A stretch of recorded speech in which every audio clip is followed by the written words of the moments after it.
இன்னும் புது வீட்டுல வந்து செட்டே பண்ணி முடிக்கல. ஆனா அதுக்குள்ள பைய தூக்கிட்டு அடுத்த ட்ரிப்பு கிளம்பியாச்சு. இந்த தடவை தமிழ்நாட்டுக்குள்ள இல்ல, ஸ்டேட் விட்டு ஸ்டேட் போறோம்னு கிளம்பியாச்சு.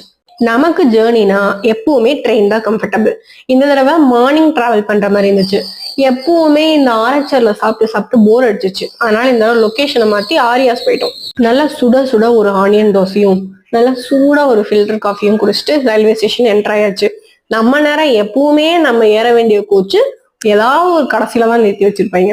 அப்புறம் ஒரு வழியா அதையும் கண்டுபிடிச்சு ஏறியாச்சு. ஏறினதுக்கு அப்புறம் பார்த்தா செம்மையா மழை வர ஸ்டார்ட் ஆயிடுச்சு. நல்ல வேலை நனையாம ஏறிட்டோம். அது என்னமோ வீட்டுல இருந்தா பிரேக்ஃபாஸ்டே மத்தியானம் தான் திம்பேன். ஆனா இந்த டிராவல் எல்லாம் பண்ணும்போது என் வயிறு நாளாயிரும்னு நினைக்கிறேன். அப்பதான் சாப்பிட்டு ஏறினேன். அதுக்குள்ள பசிக்க ஆரம்பிச்சிச்சு. சரி சாயா வந்தாங்கன்னு ஒரு சாயாவை வாங்கி உள்ள தள்ளணும். ஓரளவுக்கு நல்லா இருந்துச்சு. மத்தியான சாப்பாட்டையும் ஐஆர்சிடிசிலேயே சாப்பிடலாம்னு நினைச்சது எவ்வளவு பெரிய தப்புன்னு அந்த ஃபுட்டு வந்ததுக்கு அப்புறம் தான் தெரிஞ்சுது.